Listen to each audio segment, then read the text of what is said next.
Depresión. La depresión es un problema de salud importante que afecta a la población de adultos mayores. Es el trastorno psiquiátrico más frecuente en geriatría. Los cálculos de prevalencia de la depresión en adultos mayores son muy variables. Sin embargo, existe un consenso de que el tamaño del problema está subestimado debido al diagnóstico y tratamientos equivocados. Se cree que hasta el 25% de los adultos mayores que viven en la comunidad tienen síntomas depresivos. El cálculo disminuye hasta el 1% al 2% cuando el diagnóstico se restringe a depresión mayor. Los síntomas depresivos son aún más frecuentes en los residentes de los asilos. Manifestaciones clínicas y diagnóstico. El término depresión se utiliza para describir un síntoma, síndrome o enfermedad, como se menciona en la cuarta edición del Diagnostic and Statistical Manual of Mental Disorders de la American Psychiatric Association. Los criterios para el diagnóstico y tratamiento de una depresión mayor incluyen por lo menos 5 de los siguientes síntomas durante el mismo periodo de 2 semanas, en donde por lo menos uno de los síntomas es estado de ánimo deprimido o anedonia, es decir, pérdida de interés o placer. Estado de ánimo deprimido o irritable. Pérdida de interés o placer en las actividades usuales. Cambios en el apetito y el peso. Trastornos del sueño, agitación o retardo psicomotor, fatiga o pérdida de energía, sentimiento de inutilidad, autorreproche o culpa excesiva, disminución de la capacidad de pensar o concentrarse, ideación, planes o intento suicida. La sintomatología depresiva se atribuye de manera incorrecta al proceso de envejecimiento, lo que dificulta el reconocimiento y el diagnóstico. El estado de ánimo deprimido, el síntoma característico de la depresión, en ocasiones es menor prominente en el adulto mayor y se presentan más molestias somáticas y aumento de ansiedad, lo que confunde el diagnóstico. En el adulto mayor deprimido se observan síntomas de deterioro cognitivo, aunque es necesario una investigación minuciosa para discernir si los síntomas son resultados de depresión o de demencia. La evidencia ahora muestra que la depresión en ocasiones es un síntoma prodrómico de demencia. La enfermedad física también complica el diagnóstico. La depresión en ocasiones es un síntoma de un padecimiento como cáncer pancreático, hipotiroidismo o hipertiroidismo, neumonía u otra infección, insuficiencia cardíaca congestiva, demencia y accidente cerebrovascular. De hecho, la depresión mayor es una consecuencia frecuente del accidente cerebrovascular y ocurre en cerca de un tercio de todas las personas con accidente cerebrovascular isquémico. Los medicamentos como los sedantes, hipnóticos, esteroides, antihipertensivos y analgésicos también inducen un estado depresivo. Numerosos problemas sociales como duelo, pérdida del trabajo o el ingreso y pérdida del apoyo social contribuyen al diagnóstico. La hija de la señora Sora expresa preocupación acerca del estado emocional de su madre desde que se mudó. Ha estado aislada y no participa en las actividades que solía disfrutar como tejer con gancho. No ha expresado interés en visitar el centro para adultos mayores como una forma de socializar y no come a menos que le ofrezcan alimento a la hora de la comida. Beth escucha que su madre está despierta viendo la televisión. Parece que no puede dormir. Aunque se le ha realizado un estudio completo, físico y de laboratorio, la señora Sora sigue quejándose de que no se siente bien. La evolución de la depresión en los adultos mayores es similar a la de las personas más jóvenes. Hasta el 40% presenta recurrencias. Las tasas de suicidio son las más altas en los adultos mayores. Existe un aumento lineal en el suicidio con la edad, y más notablemente entre los varones caucásicos mayores de 65 años de edad. No están del todo claras las razones. Los factores pronóstico incluyen depresión, enfermedad física y discapacidad, pérdida del cónyuge y aislamiento social. Debido a que el diagnóstico de depresión es difícil, el consumo de una herramienta de detección ayuda a medir el funcionamiento afectivo de una manera objetiva. La escala de depresión geriátrica, un instrumento de confiabilidad y validez conocida, se desarrolló para medir la depresión de manera específica en la población de adultos mayores no institucionalizados. La escala dicotómica de 30 artículos obtiene información sobre tópicos relevantes para los síntomas de depresión en los adultos mayores, tales como pérdida de la memoria y ansiedad. Existen muchas otras herramientas de detección, cada una con sus ventajas y desventajas. Para evaluar el nivel de funcionamiento psicológico del adulto mayor en su totalidad o como componentes específicos y separados de la función. La puntuación de la escala de presión geriátrica de la señora Sora indicó depresión. El duelo por la pérdida de su esposo y el aislamiento social fueron dos grandes factores de riesgo. Subtítulo: los objetivos de tratamiento para los adultos mayores con depresión son disminuir los síntomas de depresión, mejorar la calidad de vida, reducir el riesgo de recurrencias, mejorar el estado de salud, disminuir los costos de atención médica y disminuir la mortalidad. Tratamiento farmacológico. El tratamiento farmacológico, es decir, el consumo de antidepresivos, es una estrategia de tratamiento efectiva para el adulto mayor deprimido. La selección de un medicamento en particular depende de una variedad de factores, tales como una respuesta previa positiva o negativa, antecedentes de familiares en primer grado que respondieron al medicamento, enfermedades concurrentes que tal vez interfieran con el consumo del medicamento, el consumo concurrente de medicamentos no psicofármacos que alteren el metabolismo o aumenten el perfil de efectos secundarios, la probabilidad de adherencia, la preferencia del paciente y el costo. Los inhibidores selectivos de la recaptación de serotonina, ISRS, una clase de antidepresivos, por ejemplo, sertralina, citalopram, escitalopram, proporcionan una alta especificidad a bloquear o retardar la recaptación de serotonina sin el antagonismo de los receptores del neurotransmisor o efectos cardíacos directos. Debido a esto, son una opción atractiva para el tratamiento farmacológico. La dosificación suele ser de una vez al día, lo que facilita su administración. También son menos mortales en sobredosis que otros tipos de antidepresivos como los tricíclicos. Una importante consideración debido a la elevada tasa de suicidio entre los adultos mayores. Los efectos secundarios anticolinérgicos y cardiovasculares que son problemáticos con los antidepresivos tricíclicos, por ejemplo, nortriptilina, desipramina, amitriptilina, son mínimos con los SSRI. Los antidepresivos atípicos, por ejemplo, bupropión, mirtazapina, y los inhibidores de la recaptación de serotonina y noradrenalina, ISRS, por ejemplo, venlafaxina, duloxetina, han empezado a desempeñar un papel en la depresión. Similares en eficacia a los ISRS, los médicos seleccionan estos fármacos por sus propiedades tanto antidepresivas como de efectos secundarios. Por ejemplo, la mirtazapina es un antidepresivo con sedación y aumento en el apetito relacionados. Sería adecuada para un adulto mayor deprimido con mal apetito e insomnio. Sin importar la clasificación, los medicamentos psicofármacos deben darse en dosis bajas en un principio y ajustar la dosis poco a poco según la respuesta de los efectos secundarios.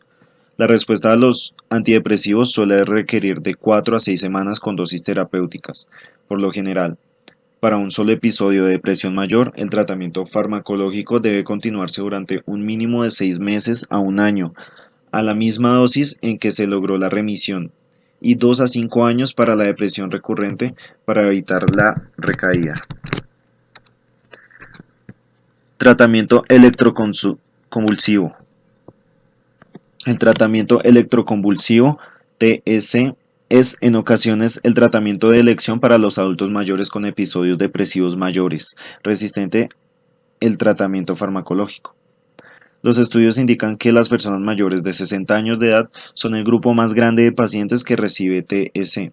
A pesar de la publicidad negativa que se ha relacionado con la TEC, la evidencia de su eficacia en el tratamiento de la depresión es fuerte. Por desgracia, es frecuente la recaída después del TEC y se utilizan estrategias de tratamiento alternativo que incluyen TEC de mantenimiento o antidepresivos de mantenimiento después de TEC. Psicoterapia. Se considera que la terapia de conversación, como consejería de apoyo o psicoterapia, es una parte importante del régimen de tratamiento. Sola o en combinación con el tratamiento farmacológico o la TS, las alteraciones en el rol de vida, falta de apoyo social y las enfermedades crónicas son solo uno de los cuantos ejemplos de los sucesos de cambio de vida que requieren de apoyo psicosocial y nuevas habilidades de adaptación. La consejería en la población de adultos mayores requiere consideraciones especiales. Las personas con deterioro visual, auditivo o cognitivo significativos requieren de estrategias especiales. Muchas personas mayores no se consideran a sí mismas como deprimidas y rechazan la remisión a profesionales de salud mental. Se requiere de esfuerzos especiales para involucrar a estas personas en su tratamiento. La terapia cognitivo-conductual enseña a los adultos mayores la forma de identificar y desechar pensamientos angustiantes y después replantear la forma en que perciben y reaccionan a una situación. Algunos adultos mayores prefieren este tipo de terapia ya que es más breve y con límite de tiempo, en comparación con otras terapias como el psicoanálisis. Aunque la depresión impone grandes riesgos para los adultos mayores, se cree que el trastorno psiquiátrico más tratable al final de la vida y por lo tanto justifica una búsqueda e intervención agresiva de los casos. Subtítulo: Demencia. La demencia es un problema complejo y devastador, que es una causa importante de discapacidad funcional, dependencia y mortalidad en la población en adultos mayores. Los cálculos varían, pero indican que la prevalencia de la demencia en Estados Unidos es del 5% al 10% en los adultos mayores, con una tasa creciente conforme avanza la edad. Aunque en ocasiones existe una disminución en la función intelectual con el envejecimiento, la demencia, antes denominada senilidad, no es un proceso normal del envejecimiento. La demencia es un síndrome de deterioro adquirido, persistente en varios dominios de la función intelectual, que incluyen memoria, lenguaje, capacidad de visión espacial y cognición, es decir, abstracción, cálculo, juicio y resolución de problemas. Los cambios cognitivos son suficientes para deteriorar la función social y ocupacional. Los trastornos del estado de ánimo y cambios en la personalidad y conducta a menudo acompañan el deterioro intelectual. Etiología y patogénesis. La demencia o disfunción cognitiva es provocada por una amplia variedad de padecimientos que incluyen trastornos degenerativos, vasculares, neoplásicos, desmielinizantes, infecciosos, inflamatorios, tóxicos, metabólicos y psiquiátricos. Se cree que hasta el 70% de los adultos mayores con demencia, 4,5 millones de estadounidenses y 15 millones de personas en el mundo entero padecen de enfermedad de Alzheimer, un trastorno neurológico crónico, progresivo, de causa desconocida. Ocurren dos cambios microscópicos en los cerebros de personas con AB, placas seniles que se desarrollan entre las neuronas y marañas neurofibrilares que se desarrollan dentro de las neuronas. Los investigadores especulan que la inflamación alrededor de las placas destruye las neuronas vecinas. El compromiso de las neuronas colinérgicas causa que disminuyan las concentraciones de acetilcolina en la sinapsis. Las concentraciones de acetilcolinesterasa disminuyen también, tal vez para compensar por la pérdida de acetilcolina. La demencia vascular es la segunda enfermedad más frecuente y los factores de riesgo incluyen accidente cerebrovascular isquémico, accidente cerebrovascular hemorrágico, hipertensión, hiperlipidemias, cardiopatía, tabaquismo y diabetes mellitus. Diagnóstico. En la actualidad no existen pruebas diagnósticas específicas para determinar la presencia de EA, Alzheimer. El diagnóstico se hace al descartar otras posibles causas de los síntomas de demencia. La única prueba confirmatoria para Alzheimer es el examen del tejido cerebral en la autopsia. En fechas más recientes, el empleo de la tomografía por emisión de positrones (TEP) del cerebro, en la que se utiliza una molécula más nueva que ha probado ser valiosa para el diagnóstico. La investigación ha mostrado que ayuda a diferenciar el diagnóstico y a determinar los patrones regionales del cerebro de las placas de amiloide y las marañas neurofibrilares (tau). Una medida de la función cognitiva que se usa con frecuencia es el Mini Mental State Examination, desarrollado por Folstein y colegas en 1975. En España existe también el Mini Examen Cognoscitivo, MEC, una versión adaptada y validada por los autores originales. Esta herramienta proporciona una medida breve objetiva del funcionamiento cognitivo y se ha realizado ampliamente. El MMSE, Mini Mental State Examination, que se administra en 5 a 10 minutos. Consiste de una variedad de preguntas que cubren las capacidades de memoria, orientación, atención y construcción. La prueba se estudió y se encontró que cumple con su meta original de proporcionar una herramienta breve de detección que cuantifica el deterioro cognitivo y documenta los cambios cognitivos a lo largo del tiempo. Sin embargo, se ha advertido que este examen no debe utilizarse por sí mismo como una herramienta diagnóstica para identificar la demencia. Subtítulo: Tratamiento. Tratamiento farmacológico. Durante la última década han surgido varios medicamentos para ayudar a detener un mayor descenso cognitivo en la EA, Alzheimer. En la actualidad existen 3 fármacos: donepezilo, rivastigmina y galantamina, en la categoría terapéutica de fármacos mejoradores de la cognición.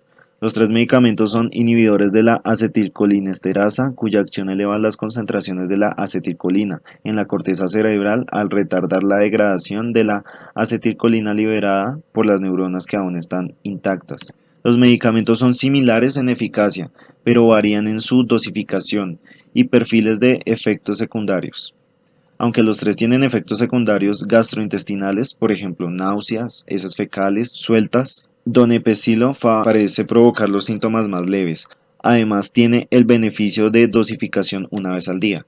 El donepezilo es el único fármaco aprobado para Alzheimer en etapas leve, moderada y grave. La rivastigmina está disponible en parches transdérmicos para cada 24 horas.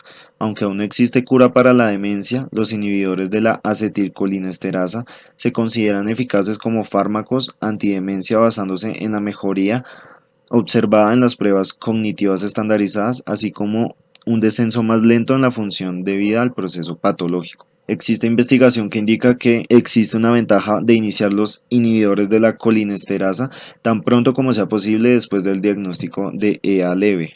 No existe evidencia fuerte que indique que los fármacos mejoradores de la cognición sean beneficiosos para personas con demencia vascular. Sin embargo, sería adecuado usarlos en un caso de demencia mixta por EA y vascular. La memantina, un antagonista no competitivo del receptor N-metil de aspartato, NMDA, de moderada afinidad, es un fármaco más reciente que ha demostrado en forma constante que es seguro y eficaz en la demencia.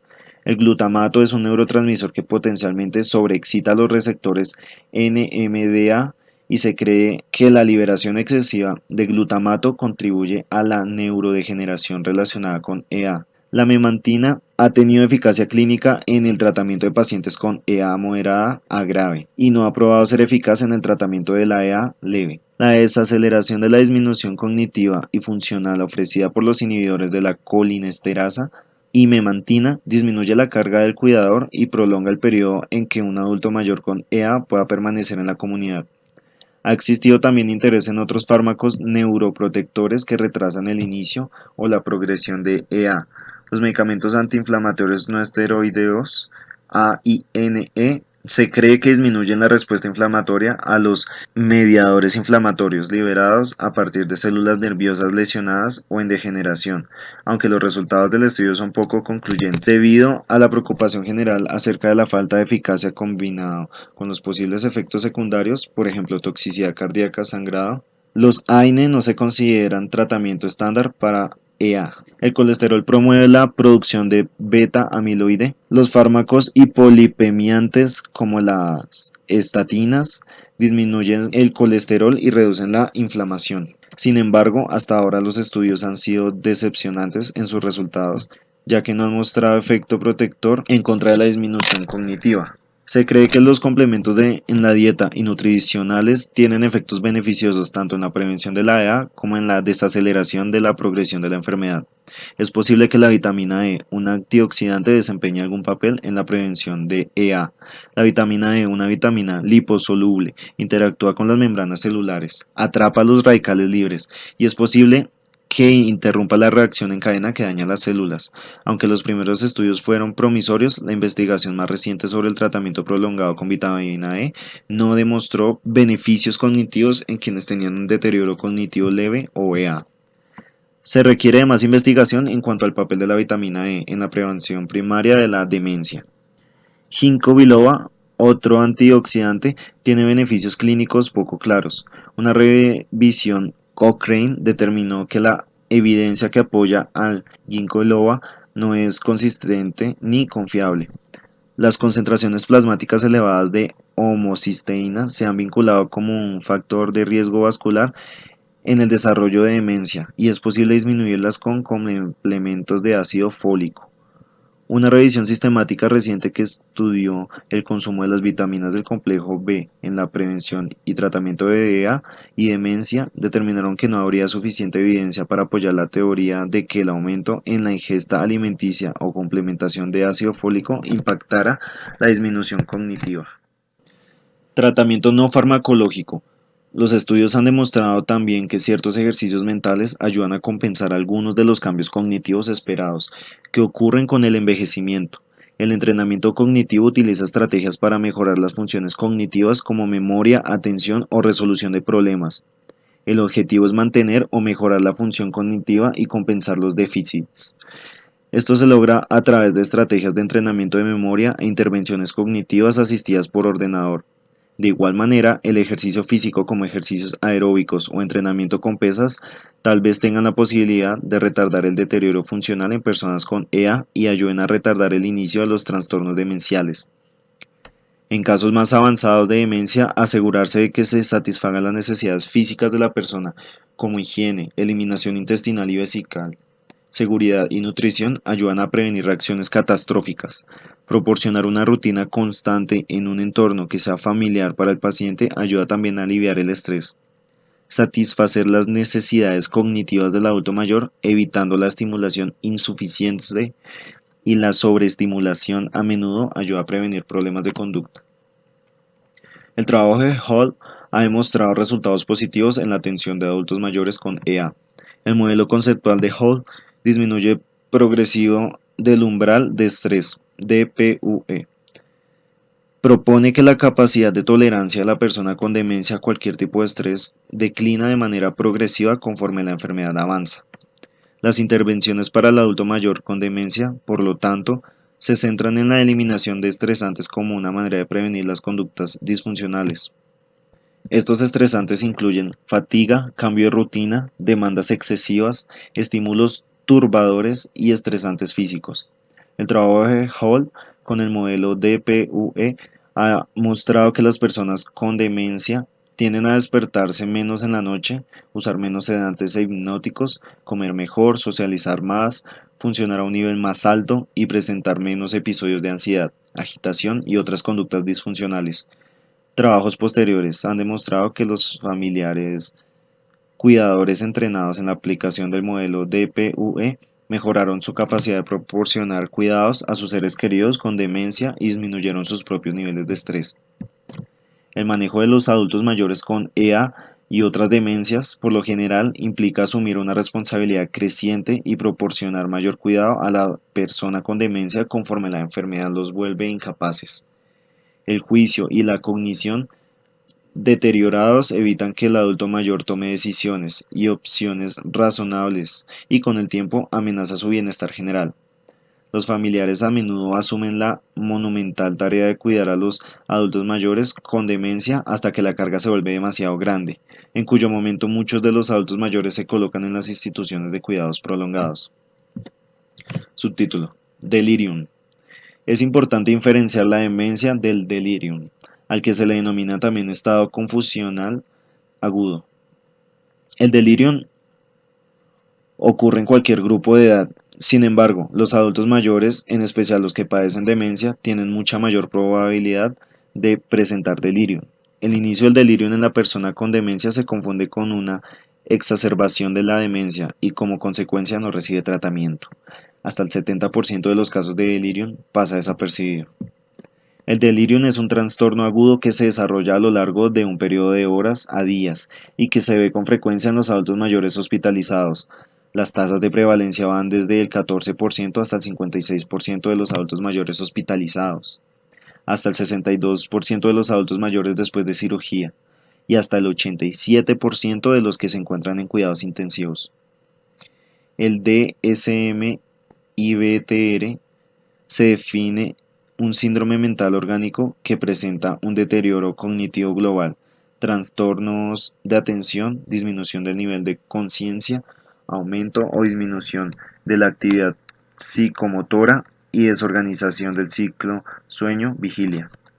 La gravedad de los síntomas tiende a fluctuar de manera impredecible, aunque a menudo es más profunda en la tarde o noche. ¿Recuerda usted que la hija de la señora Sora informó que su madre estuvo muy confundida hace 4 meses mientras estuvo en tratamiento por neumonía? Este es un ejemplo de delirio. La combinación de infección, deshidratación, entorno desconocido y ruidos fuertes y luces brillantes en el departamento de urgencias superaron los mecanismos compensadores de la señora Sora y la llevaron a un estado de desequilibrio. A diferencia de la demencia, el delirium tiene un inicio rápido. Es una situación de urgencia médica debido a que el delirium en ocasiones es el signo de presentación de una enfermedad física y se observa en trastornos como infarto de miocardio, neumonía y otras infecciones, cáncer e hipotiroidismo. Las personas con toxicidades por fármacos suelen presentar delirium. La desnutrición, la aplicación de restricciones físicas y accidentes iatrógenos también precipitan delirium. El delirium se relaciona con una prolongación de la estancia hospitalaria y malos desenlaces clínicos. Etiología y patogénesis. No está del todo claro la razón exacta por la cual ocurre el delirium. Se especula que el mecanismo implica el deterioro reversible de múltiples neurotransmisores. Otros posibles factores contribuyentes incluyen deterioro de la visión y la audición, estrés psicológico y enfermedades de otros sistemas orgánicos. El delirium tiene una alta tasa de mortalidad de entre el 10% y el 76%. La agitación, desorientación y miedo extremo, los síntomas claves del delirium, colocan a la persona en alto riesgo de lesiones como fractura por una caída. Diagnóstico y tratamiento. El diagnóstico del delirium implica el reconocimiento del síndrome y la identificación de sus causas. El método de valoración de la confusión MVC es una herramienta de detección validada que se desarrolló para identificar con rapidez y exactitud el delirium. El evaluador valora a la persona en busca de la presencia de un inicio agudo o curso fluctuante de alta atención, pensamiento desorganizado y estado de conciencia alterado. El manejo implica tratamiento de la enfermedad subyacente y el alivio sintomático a través de tratamiento de soporte, que incluye quitar cualquier tipo de sujeción, por ejemplo, sujeción de las muñecas, sonda de Foley. Una buena nutrición e hidratación, reposo, medidas de confort y de apoyo emocional. La prevención del delirium es el objetivo general. Evitar el estado confusional agudo devastador y potencialmente mortal es a menudo la clave del manejo y tratamiento exitoso. Cuadro de resumen. La atención médica de los adultos mayores requiere de consideraciones singulares que tomen en cuenta los cambios fisiológicos relacionados con la edad y los estados patológicos específicos que son frecuentes en esta población. Aunque el envejecimiento no es sinónimo de enfermedad, el proceso de envejecer se presta para un aumento en la incidencia de enfermedad. El objetivo general es ayudar al adulto mayor a maximizar su independencia y capacidades funcionales y minimizar las discapacidades que provocan diversas enfermedades agudas y crónicas. La evaluación de las capacidades funcionales del adulto mayor es un componente clave en la geriatría. El diagnóstico médico solo es incompleto sin una evaluación de la función. Cuando se evalúan los niveles de función, debe incluirse la determinación de la capacidad del adulto mayor de realizar las actividades de la vida diaria y las IABD. Entre los trastornos funcionales que son frecuentes en la población mayor están la incontinencia urinaria, inestabilidad y caídas, deterioro sensorial y depresión, demencia y delirium. El adulto mayor tiene una propensión especial a la incontinencia urinaria, debido a los cambios en el ciclo de la micción que acompañan al proceso de envejecimiento. Las técnicas conductuales son una forma efectiva de tratar los problemas de incontinencia en el adulto mayor. Las caídas con una fuente frecuente de preocupación para la población de adultos mayores. Aunque la mayoría de las caídas No causa una lesión grave, la posibilidad de complicaciones graves, incluso en la muerte, es real. La mayoría de las caídas es provocada por varios factores de riesgo que incluyen cambios biopsicosociales relacionados con la edad, enfermedades crónicas y peligros situacionales y ambientales.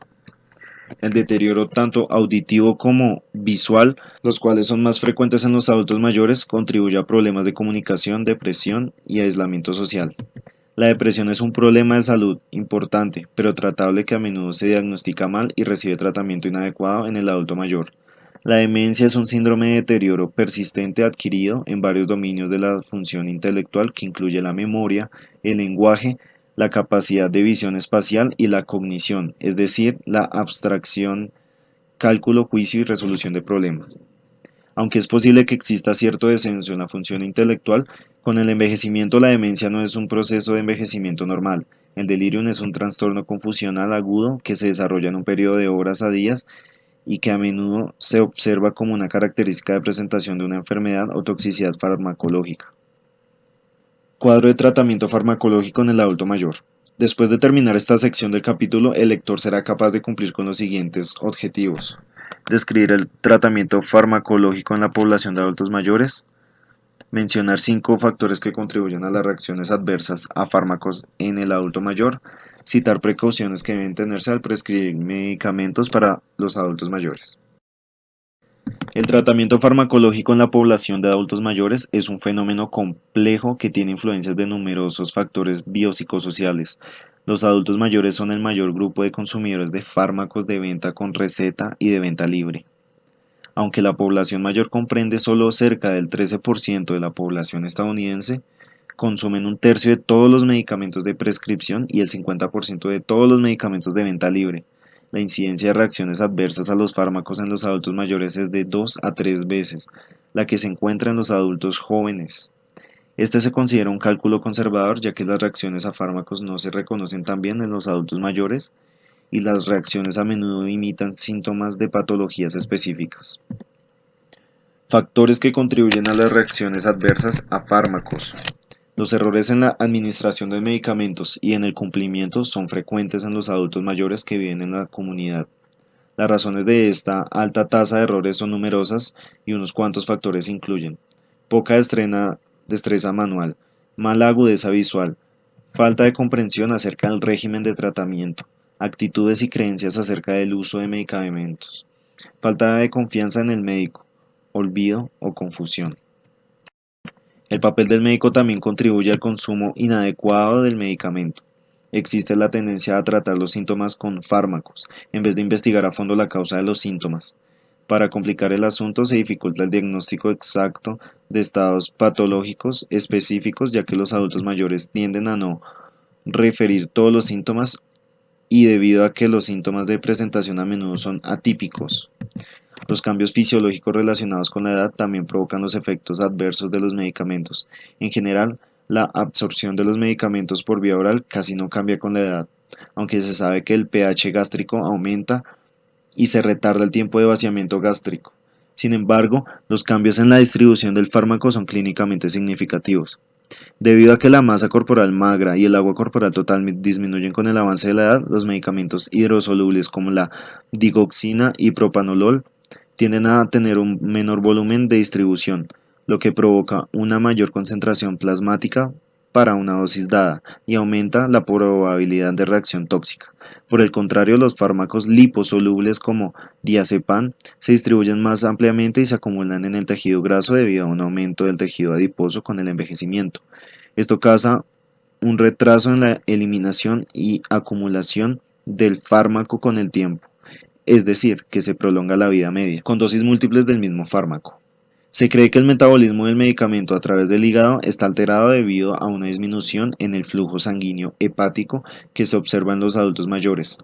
La excreción renal controla la eliminación de fármacos del cuerpo y debido a que la función renal disminuye con la edad, la velocidad de excreción del fármaco disminuye.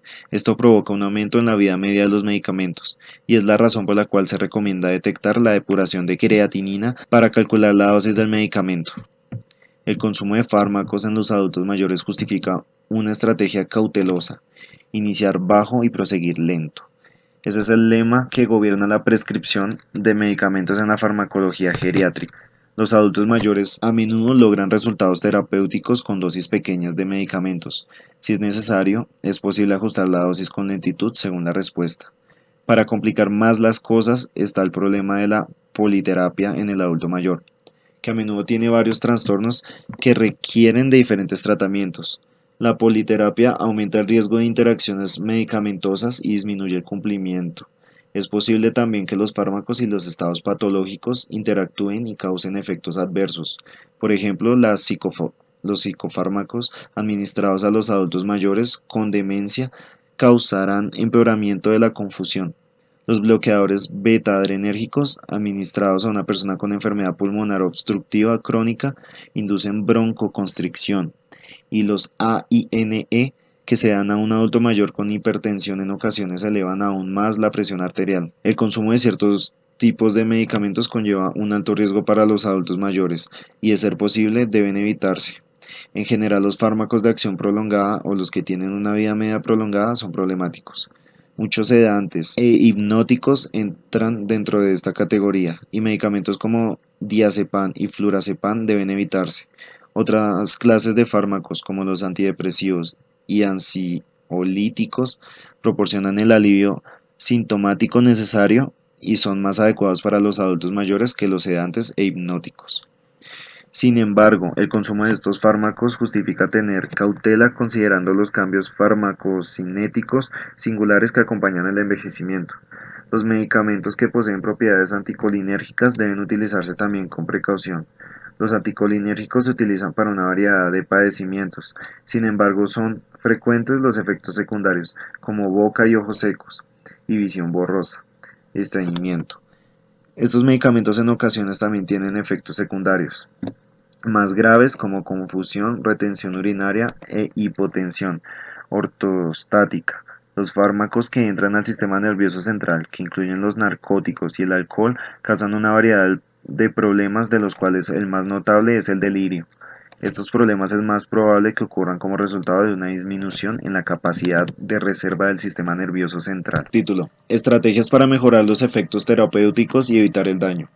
Debido a las graves implicaciones del medicamento en los adultos mayores, es necesario utilizar ciertas estrategias para mejorar los efectos terapéuticos y evitar el daño.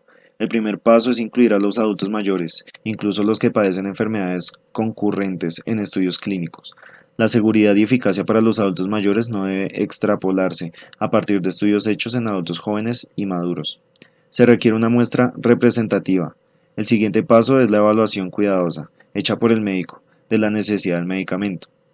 Una vez decidido, es necesario analizar el régimen medicamentoso actual de la persona y el estado de enfermedad para prevenir las interacciones medicamentosas y las interacciones medicamento-enfermedad, así como las respuestas adversas.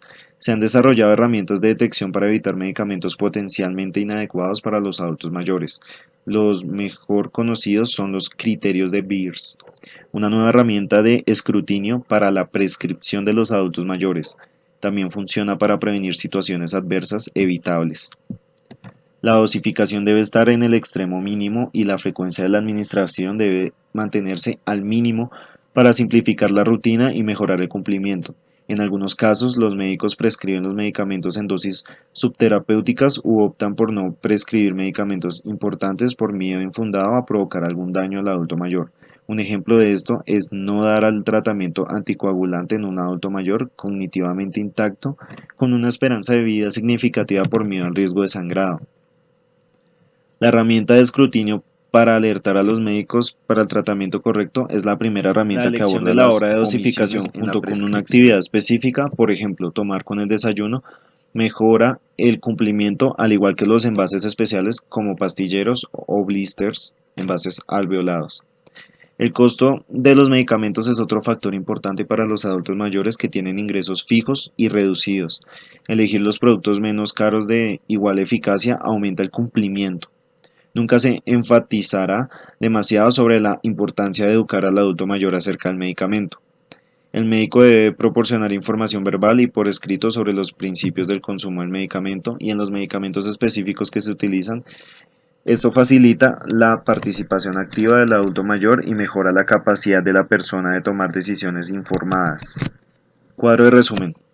El tratamiento farmacológico en la población de adultos mayores es un fenómeno complejo influenciado por numerosos factores biopsicosociales. Con la edad avanzada ocurren alteraciones en la farmacocinética, lo que aumenta la probabilidad de reacciones tóxicas. Iniciar bajo y proseguir lento. Ese es el lema que gobierna la farmacología geriátrica. Siempre que sea posible deben evitarse los medicamentos de acción central y los de larga vía. Las interacciones medicamentosas, las interacciones medicamento-enfermedad y las reacciones adversas están aumentadas en los adultos mayores. La educación del adulto mayor acerca del consumo del fármaco es un factor importante para asegurar el cumplimiento y la administración exacta del medicamento.